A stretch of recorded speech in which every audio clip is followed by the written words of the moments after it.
Sleep, little baby, I love thee. Sleep, little king, I am bending above thee.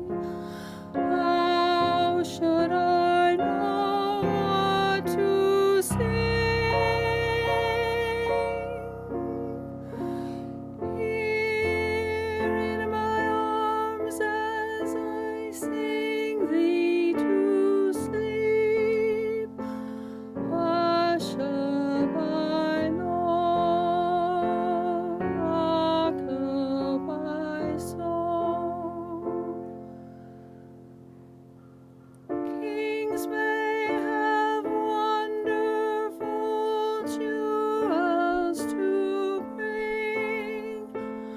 Mother has only a kiss for a king. Why should my singing so make me to weep? Only I know that I love thee,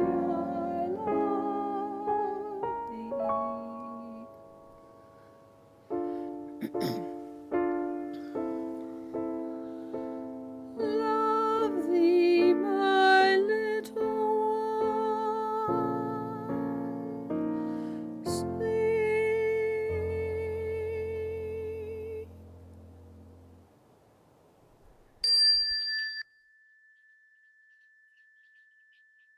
Greetings and welcome to Beacon Unitarian Universalist Congregation. To our members, friends, and everyone joining us in our virtual congregation on YouTube today. I'm the Reverend Robin Landerman Zucker, the minister of this congregation, and I will be hosting our virtual service today for May 10th, 2020, with our music director, Gabriel Hernandez, our pianist, Rebecca Prizznick, and worship associate, Andy Hogg. This congregation is spiritually open and intentionally inclusive. Our members and friends bring many interests, theologies, and viewpoints. Here we trust that you will find a common desire for meaningful community and spiritual growth, and for relevant religious exploration. Membership in our congregation is open to anyone who chooses to walk with us in the spirit of love and a responsible search for truth. As I light the chalice, the symbol of our free faith, please light your own chalice or candle at home and join me in the unison words that are found on your screen.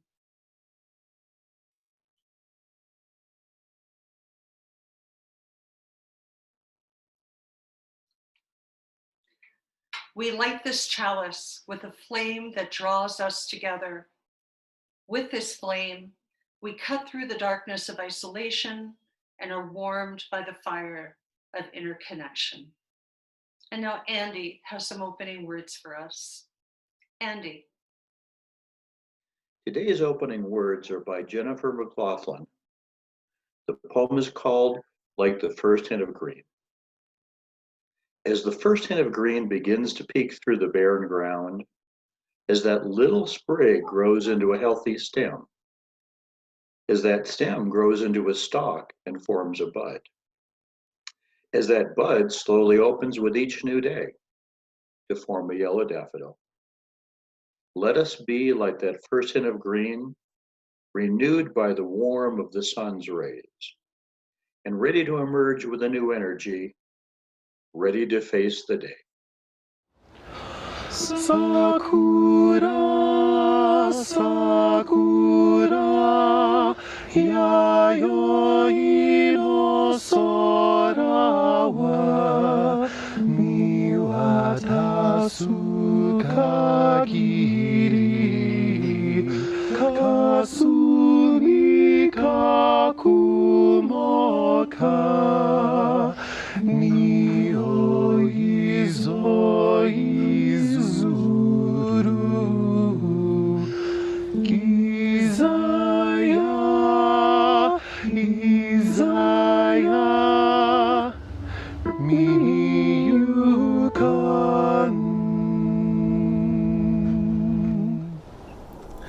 And now, if you'll recite the mission and covenant with me.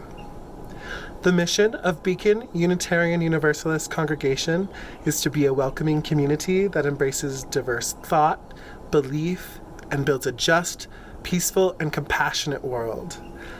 Love is the spirit of this church, the quest for truth is its sacrament, and service is its prayer.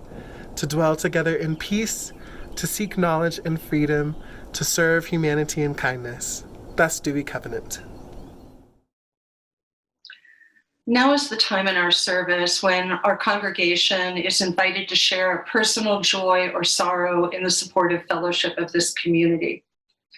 Each week, we drop stones in a bowl of water to symbolize those joys and sorrows. Although no specific joys and sorrows have been sent to me this week, I will drop some stones for the many joys and sorrows that we share.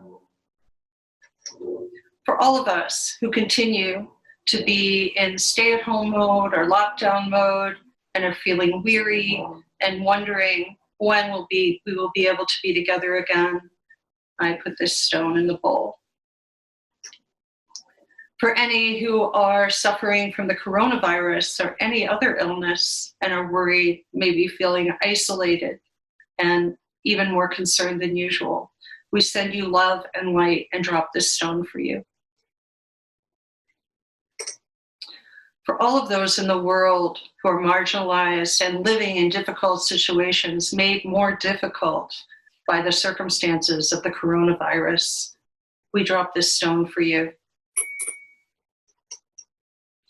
Today, we celebrate a virtual flower communion at the end of our service. So I lift up the joy of spring, the flowers that are blooming, and the hope that they embody, the rebirth that they embody. And for all the other joys that we continue to experience, even in difficult times, I drop this stone. And finally, for all the joys and sorrows that remain unspoken because they are either too tender or too private to share, let us remember that everyone is fighting their own private battle. We know not what it is, but because we're human, we know it to be true. So let us be kind, compassionate, flexible, and forgiving with one another. And now, if you'd like, and I invite you wholeheartedly to come into a time of quiet and spoken and silent meditation with me by uncrossing your arms and putting your feet on the floor and getting into a comfortable position, putting down books or papers, anything else you might be doing, your phone. Close your eyes and just breathe. We'll just do some intentional breathing together, where we breathe in 4 beats through our nose and then 4 beats out through our mouth in a stream of air, creating spaciousness and relaxation from the top of our head down to the bottom of our feet. We so rarely breathe intentionally throughout the day. Feel the effect it has on your mind, your body, your spirit, and your heart. So let's breathe.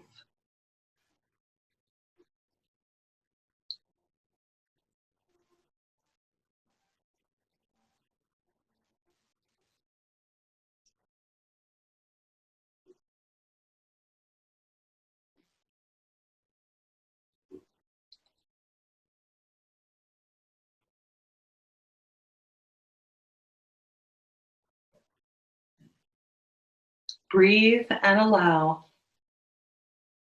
Breathe. Create spaciousness.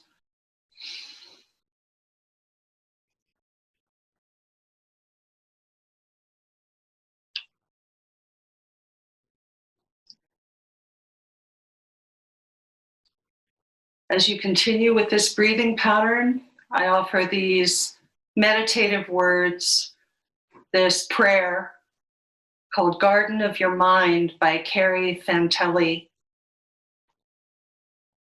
Breathe and listen. What are you growing in the garden of your mind? What do you water, nourish, feed? Do you plant seeds of forgiveness, of love? Or do you fertilize seeds of anger, resentment, hubris, and fear?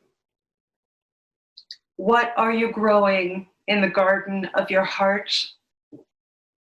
Do you allow sunshine to reach dark pain in the corners? Do you allow tears to wash it clean and nourish it?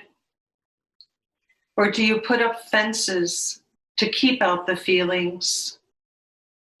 Do you get on your knees, grow your own food, decide what it is you want in your soil?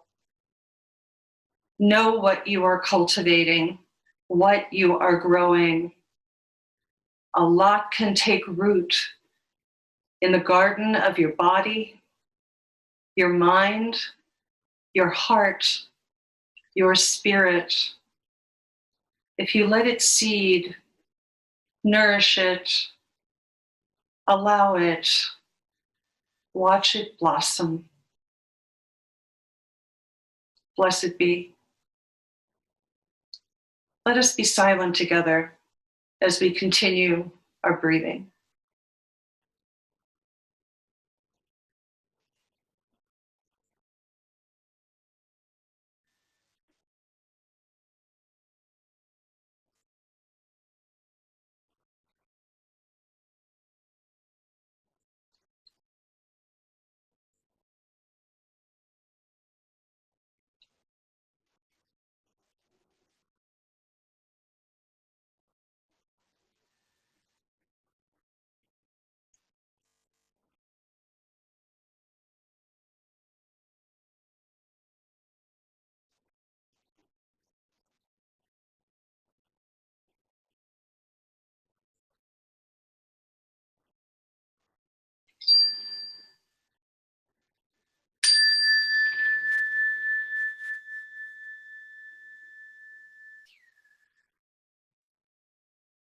Our reading today is by Richard S. Gilbert.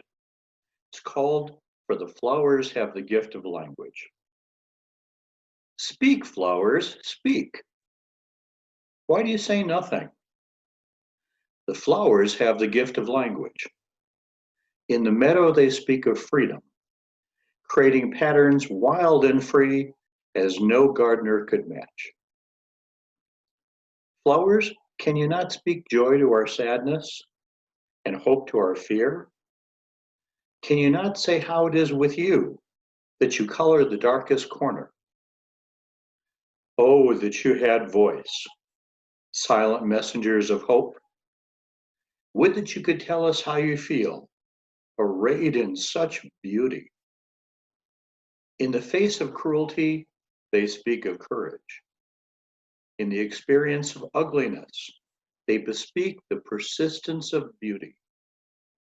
Speak, messengers, speak, for we would hear your message.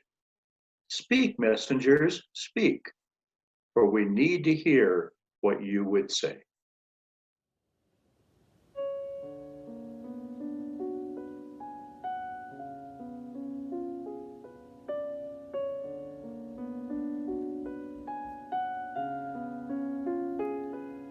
Im wunderschönen Monat Mai, als alle Knospen sprangen, da ist in meinem Herzen die Liebe aufgegangen.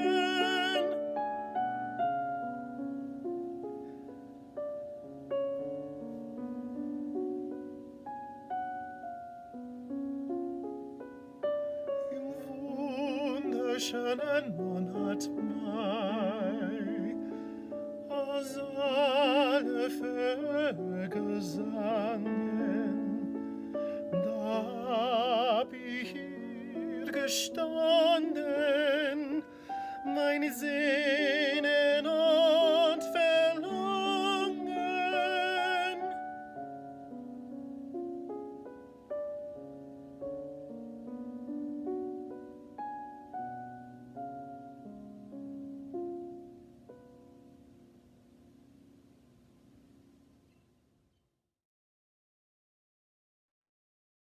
My homily today for this Flower Communion Sunday is called Stubborn Flowers with the Wisdom to Survive. Every morning in the summer of 1997, I sauntered from the Charles Street subway stop at the foot of Beacon Hill to Massachusetts General Hospital for my chaplaincy training. It was not an especially scenic walk, nor finely landscaped, save for a row of young trees set down in compact soil circles, nestled in grooved cement squares. So you can imagine my curiosity one morning when I spied a sturdy green plant jutting from a sliver of dirt, struggling for air between the sidewalk and an imposing stone building facade. What is that? I wondered as I swerved off course for a closer inspection. The plant was approximately 3 feet tall with multiple silvery green soft stems similar to the prized plant lamb's ear. Perched atop all but one stem was an unopened compact bud. The remaining stem sported an actual blossom, cornflower blue, squared off petals, the size of a coat button, not unlike an aster. My gardener's eye tried to identify it. It's nothing, I eventually surmised, just a weed. The next day, the lowly imposter caught my eye from nearly a block away. It had bloomed overnight and wore a veritable bonnet of blossoms. My respect for this plant grew as I stopped to admire it. You are a stubborn flower, aren't you? I muttered under my breath, a stubborn and beautiful flower. I thought of my patients waiting for me at the hospital and murmured, "You're a survivor. You're amazing." Weeds. We have been conditioned, dare I say, brainwashed, to appreciate and cultivate only the well-bred members of the botanical family, the fine roses, the graceful lilies, the amusing black-eyed Susans, the delightful springtime tulips, the elegant peonies. Weeds, such as kudzu and clover, the ubiquitous dandelion, well, as Hugh Johnson sneers in his book, The Principles of Gardening, they are plants in the wrong place, landscape spoilers. How peculiar, really, given that no matter how glorious the flower may be, they soon shrivel and wilt. Surely weeds aren't perfect either. Left unchecked, they do, in Johnson's words, starve, overshadow, or throttle the better things we are trying to grow. But can't we spare a little respect for the lowly weed? Especially since, like my little cornflower blue buddy, it is often indistinguishable from the more exalted wildflower. There is a metaphor here for our emotional and spiritual lives. Think about how our culture instructs us to tend our inner gardens, cultivate the positive, the presentable, the non-threatening, weed out the fear, the grief, the anger, the ugly, the despair. We're taught, don't let the weeds of doubt or sadness or vulnerability blur the outline or hide the desired effect. How especially difficult it is to keep up this charade under our current coronavirus circumstances, isn't it? Some of us feel like a scraggly weed ourselves, yearning for long overdue haircuts and dental cleanings and manicures. I submit, though, that the scraggly workaday weed is as much a part of our inherent and blessed emotional and spiritual landscape as the eye-popping zinnia and the delicate hothouse orchid. As I see it, if we go about yanking out all of our weedier feelings by the handful before we've given them a glance or tried to appreciate their quirky beauty, we'll be left with what Johnson calls meek little things that need to be coddled on a cold frame. No, we don't want the weeds of negativity to starve, overshadow, or throttle anything. Not our faith, our relationships, our vision, our health. However, one might say that weeds themselves, with their unfair vigor and tenacity, are veritable ambassadors of hopefulness, the messengers of hope in the reading that Andy shared with us earlier. As Hugh Johnson writes with unabashed respect, weeds hang on to their place in the garden when any well-bred plant would give up. No, we are not hothouse flowers. We are more hardy, raw, and wild. Buds that bloom where we're planted, whether it's by the whim of birds or the caprice of a breeze. And here we find yet another metaphor for the tenacious, the resolute, the committed folk planted in our congregation and in our lives, the ones who are not hothouse flowers, those who tangle around us like Virginia creeper on a picket fence, the lovers and dreamers who have refused to be weeded out or cultivated. You are all stubborn and beautiful and wise flowers with the wisdom to survive, to endure, to be real. Not flowers in the wrong place. You are amazing.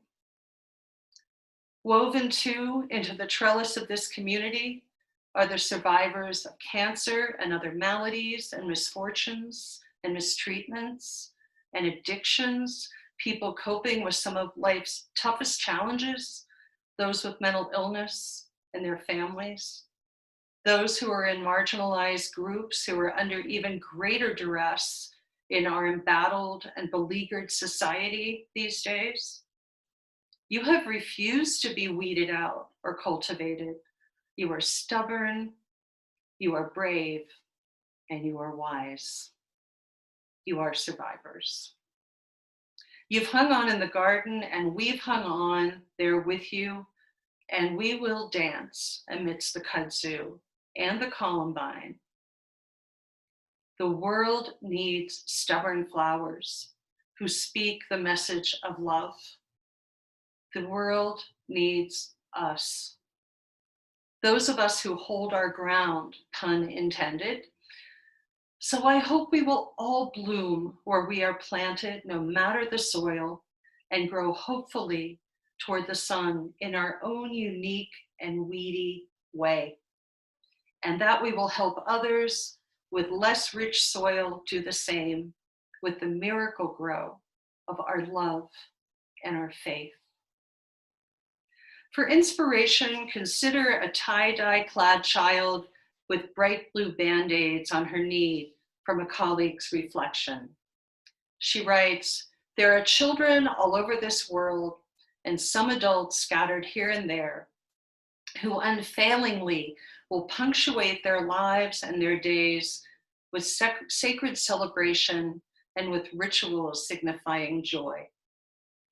No matter what they have or don't to work with, no matter what the fury of the world outside is howling, they will savor life and breath and all their days, no matter what is dealt them. It's the only way some people know how to live, with gladness and cacophonous color, while chanting, 'This is the life I'd risk anything to save.' Hearing those words, I am brought back to that day in 1997 when I spotted that glorious, triumphant, sassy weed in the pavement on Beacon Hill. Throughout that day as a chaplain intern, I encountered dozens of predictable bouquets in the rooms of my patients, and I smiled to myself, thinking about my stubborn flower with the wisdom to survive just down the street. I imagined bringing a loved one a brazen bohemian bouquet of hardy, vigorous, well-adjusted weeds. Here, I would chirp, I pick these for you. They're weeds, but they're not all that bad looking. In fact, check out this silvery green one with the cornflower blue blossoms. It's my favorite. Maybe you're feeling like a weed today, I would say, here in your hospital bed. So may they inspire you. May they give you strength. May they reassure you that although your weedier emotions seem undesirable compared to a bouquet of cheerfulness, you are not a plant in the wrong place. May they encourage you to live with gladness and cacophonous color, I would say, to send your seeds out into the world in wondrous ways, shot out like buds of confetti. To find a way to grow by the side of a windy road or at the top of the spine of stone. To find a way to love and be loved, to sing with birds and bees, exhaling breath as sweet as sleep. May you bud, even in a weedy way, for budding is the beginning of blooming. The poet Galway Cannell reminds us, the bud stands for all things, even for those things that don't flower, for everything flowers from within of self-blessing. Though sometimes it's necessary to reteach a thing its loveliness. May the day come for you, for each of us, when the risk to remain tight in a compact bud is more painful than the risk it takes to boldly blossom. Even if what blooms is a wild and wondrous, wending and stubborn workaday weed. So may it be. Blessed be, blessed we. Amen.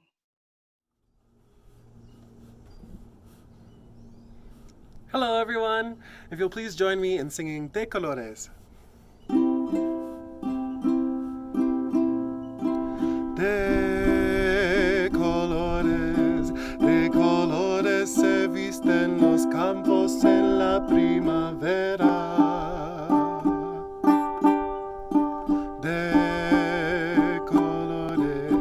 De colores son los pajaritos que vienen de afuera.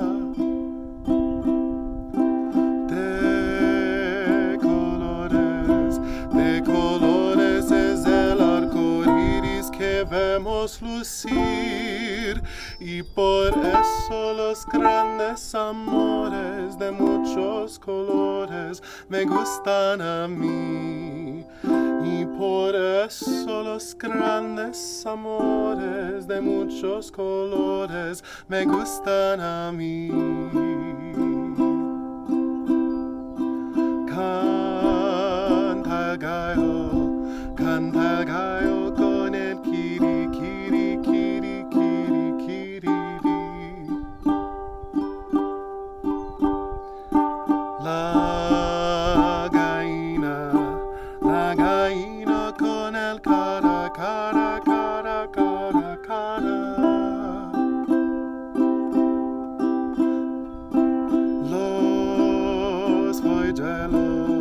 Los polluelos con el pío, pío, pío, pío, pío. Y por eso los grandes amores de muchos colores me gustan a mí. Y por eso los grandes amores de muchos colores me gustan a mí. Y por eso los grandes amores de muchos colores me gustan a mí. Y por eso los grandes amores de muchos colores me gustan a mí.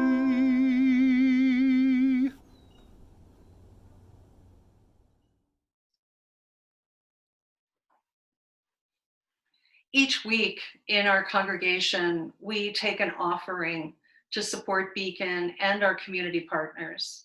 During this time that we're together apart, we encourage you to make a donation to Beacon in any amount, either by going to our website and donating securely through the Vanco application, or by writing a check to Beacon with offering in the note and sending it to us at our Flagstaff address. We're grateful for your generosity now and at any time of year. Normally, at the end of our service, when we are in the same room together, we form a big circle and we hold hands in order to feel the connection of community. Today, we will feel that through a virtual flower communion or flower ceremony that is held in many Unitarian Universalist congregations throughout the world. The flower communion or flower ceremony was created by Norbert Čapek, who founded the Unitarian Church in Prague, Czechoslovakia. He introduced this special service on June 4th, 1923. For some time, he had felt the need for some symbolic ritual that would bind people more closely together. The format had to be one that wouldn't alienate people who had forsaken other religious traditions in which there was a communion. So he turned to the native beauty of the countryside for elements of a communion which would be genuine to them, and this simple service was a success. The flower communion was brought to the United States in 1940 and introduced to the members of the Cambridge, Massachusetts Unitarian Church by Dr. Maja Čapek, his wife. Unfortunately, Maja was unable to return to Prague due to the outbreak of World War II, and it was not until the war was over that Norbert Čapek's death in a Nazi concentration camp, primarily because of his progressive and liberal views, was revealed. From this beginning, the flower service has spread to many Unitarian Universalist congregations and has been adapted along the way. People are asked to bring a flower of their choice, either from their garden or from a field or from the roadside, maybe even a weed. During the ceremony, each person comes forward to select a flower from the communal vases that have been created. This signified, in one way, that it was their own free will with which they joined others in Unitarian Universalism, and it was in fellowship that they bloomed where they were planted. Today, we celebrate a virtual flower communion, celebrating the garden that is Beacon. And I leave you with these closing words before our communion, these words by the poet Nita Penfold. No matter what they tell you, let it be about joy, let it be about the sacred, self-surviving, no, thriving, shining its way to the knowledge within. Let it be about blooming. We are Beacon, always connected. Blessed be, blessed we, and amen.